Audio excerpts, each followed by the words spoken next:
Today I want to tell a story about challenges, gifts and the need for change.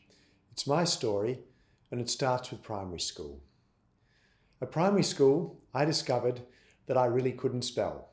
Not something I paid particular attention to or cared about at the time, and I was at an alternative school and nobody else seemed to care terribly much about it either.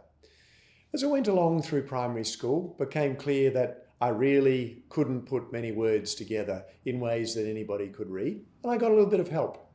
But it wasn't really terribly much, and the focus was on all the other things that I could do well, which included speaking. So at primary school, I started to learn to debate and give public speeches and be able to talk, and I became a good talker, but I certainly didn't become a good writer.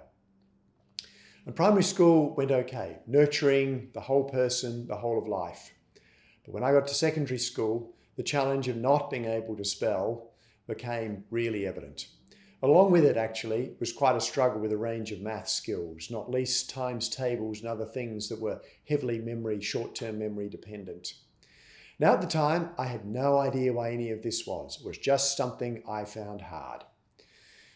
By the time I was in early secondary school, it was clear that there was a challenge. The school there that I was at managed, and I think it was imaginative, to simultaneously put me in the remedial English class to try and deal with the spelling and the enrichment English program because people sensed I had some other kinds of gifts. But as secondary school went on, the challenge got a lot greater and essays would come back with very poor marks, but no one really confronted it until in my middle years of school. A teacher had the courage to call it for what it was, which was a major barrier to my future. And it was an art teacher. I enjoyed art and did well at art. And the art teacher said, and he was a wonderful man, he said, "You may be a gifted child, but unless you can spell, you're not going to get your HSC," as it then was. And that was pretty confronting to me because I did want to go on to university. Indeed, I did want to do law. And it made me start to be really aware, and my parents aware, that there was a major roadblock now there. And at the same time, my maths was getting progressively, relative to the rest of the class, worse and worse, as these basic skills were not adding up to the higher maths skills you started to need. So the future looked increasingly challenging, and that's a pretty anxiety-making event for somebody who wanted to go on and do a whole bunch of other kinds of things. And at the time, there was no diagnosis. Nobody knew what it was about. Nobody understood brains evolve and develop differently in the school. And any attempt to understand it just had it in a kind of rather loose category of a learning difficulty. And it was actually just some weeks ago that I bumped into one of my school teachers back then who told me a story I didn't know. And he said, "Your dad came to me and he said, 'Bill, we've got to be able to do something about this.' And Bill said, 'I'm not sure that we can. We have no idea what we do about this.' And my parents, apparently, my dad replied, 'Well, that's just not good enough, Bill. We've got to find a way.' And they did find a way. They found a way by finding an occupational therapist who had developed some strategies to work with kids. And I started to work with her. But all the time, you face that growing sense of actually humiliation that happens when you can't spell. And there were some acutely painful moments, like sitting a scholarship exam and realizing I couldn't spell my middle name. That's a pretty acutely embarrassing kind of moment. And in fact, at the end of school, one of the teachers, in a kind of moment, said to me, "You know that big scholarship exam that you took? It was a brilliant exam, except we couldn't give you an award because it didn't look like you could spell your name, and you certainly couldn't spell half the words in the test. What you put on there was absolutely terrific." And I had that sort of summarised the growing sense of being someone with a lot to think and a lot to say and no vehicle to do it. I was very fortunate, though, that alongside all of this, that debating that I'd done in primary school proved to be a great strength. And I was able to express myself by talking and debating all the way through secondary school, and to do really well at debating, and at least to have some vehicle where I didn't get put in the category of someone just with learning difficulties who wasn't smart. I was able to be put in a category where my intelligence at least could be recognised and valued. And I would at school go on to win some state debating championships, and captain the Victorian state debating team. It was a wonderful affirmation in a very different forum of the ability to actually think and talk and engage. But the learning difficulties, as they were then framed around spelling, were daunting, as indeed they were in maths. I got a kind of honorary 50% in maths in year 10 so that I could at least move on to year 11. But that occupational therapist helped me develop strategies to at least get through. And I wanted to get through to law at the University of Melbourne. And that was no easy thing to do then as now. And she helped me develop the strategies to actually acquire the words that I would need to write the exams to actually demonstrate that I knew what I was talking about. And I had a wonderful maths teacher in year 11 who worked out strategies to work around the short-term memory challenges, as I later came to understand that they were, in order to actually do well at maths in year 11. But by the time I got to year 12, my maths was perfectly good, but I needed stratospheric results to get into law. So I, in a sense, as I had to do a number of times in my academic life, took some risks and just did humanities subjects, knowing that that would require me to get an exceptional score to get into law. Backed in the kind of strategies of this occupational therapist who I spent many hours with each week, and devoted an inordinate amount of time to learning a set of words that I would within just a few weeks of having learnt them have forgotten how to spell them, so that I was ready to do those year 12 exams. So an awful lot of time when others were kind of learning the concepts, I was learning just words.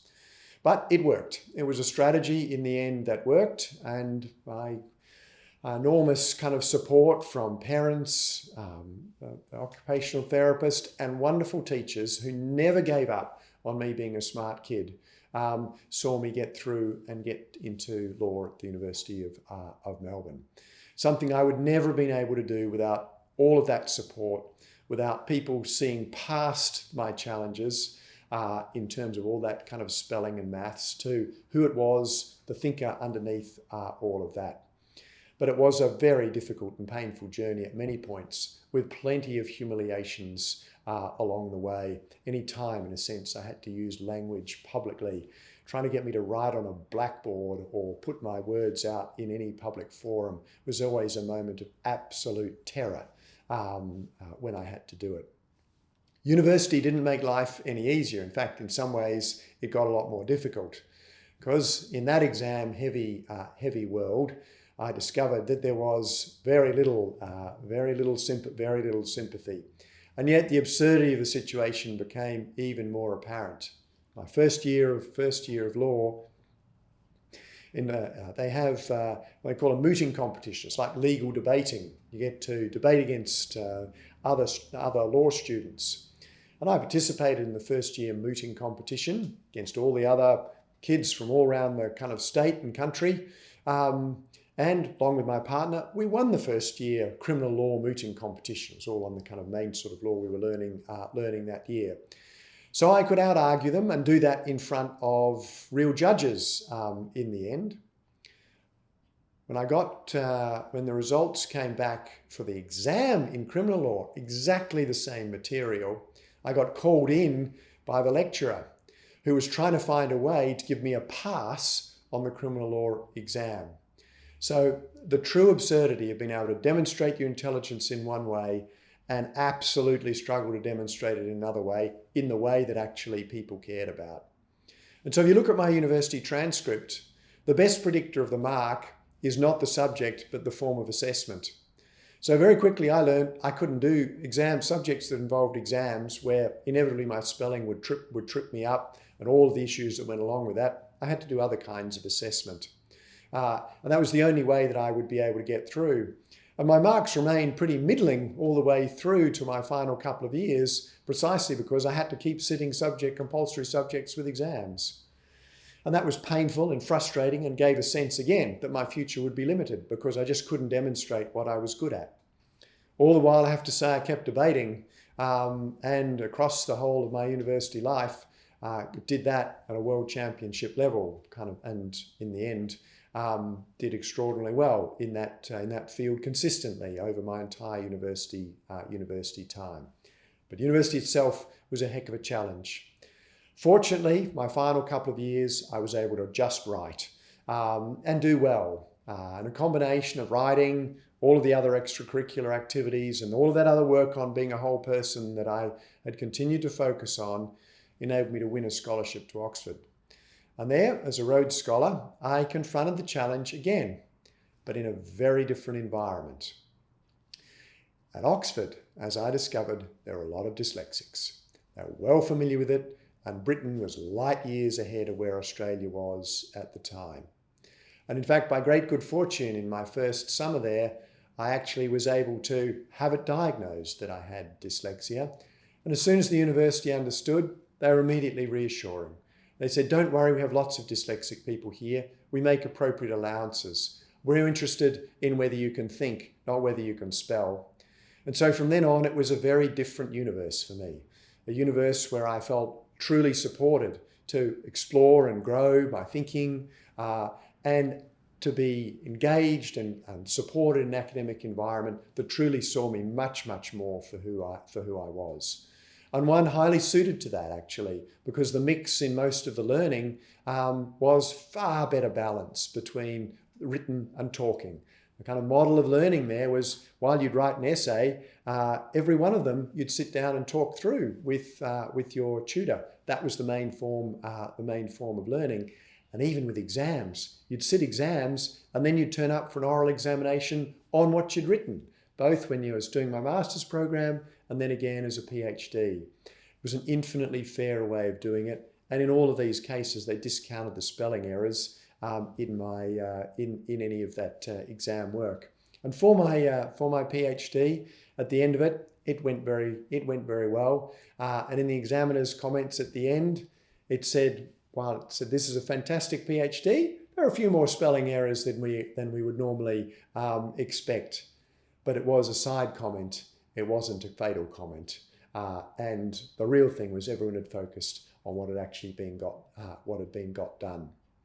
I have to say, that despite all of that, it remained a pain all the way in all of those moments of private humiliation when you actually have to write publicly, which, whether it's filling in a form in front of a bank teller or filling in a form even in any other kind of setting, I continued to experience that awful difficulty that you do when you can't actually be confident you're going to get it right in front of other people. That Oxford time, though, gave me a lot of confidence and it built a lot of skills. And I started to realise that dyslexia wasn't just a challenge, but it also came as a gift. I started to understand that this particular way of thinking that I had was, in fact, part of why I could speak so well, debate so well, and in lots of ways think in the distinctive ways that I did and that were actually kind of increasingly well recognised.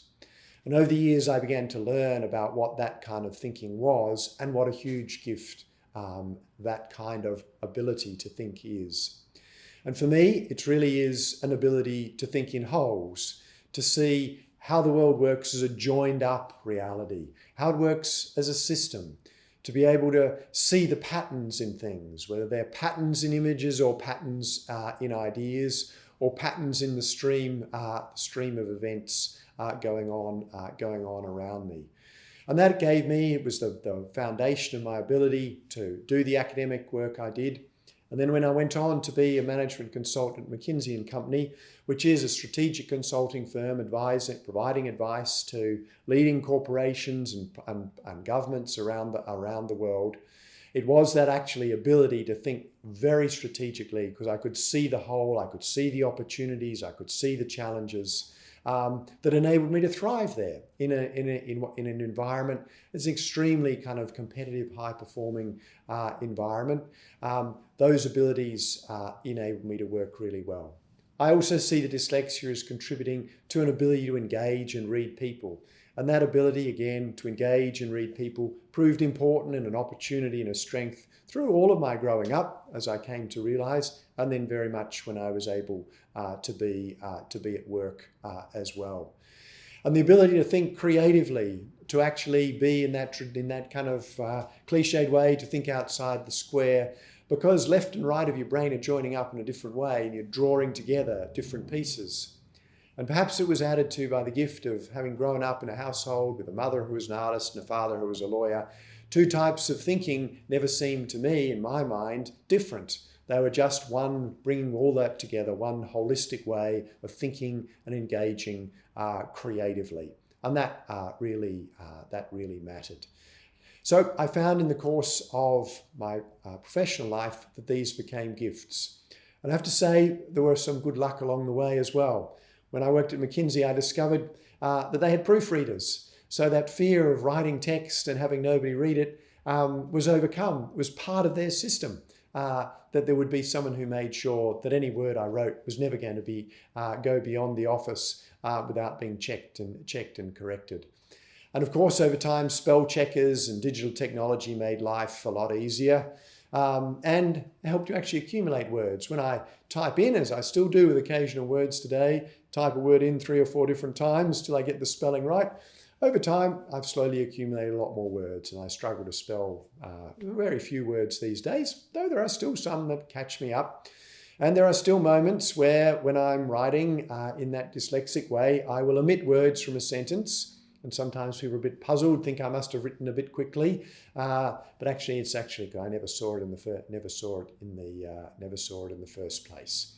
So there's still plenty of ways these things get tripped up, and I've still got to make sure I get things proofread.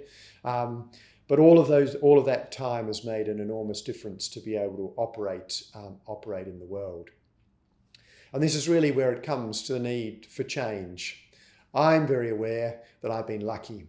I was lucky with my teachers, I was lucky with my parents, I was lucky with the institutions I went to, and ultimately the places that I worked. They all, some by design, most by accident, actually had the space and ability to support a dyslexic person. That shouldn't be the case. The fact in the world today that we are still, and in Australia particularly, so far behind in recognising and supporting dyslexic people, I think is a scandal. Particularly when we recognise that these are kinds of gifts that are actually valuable to us, that are important to our community, to our world.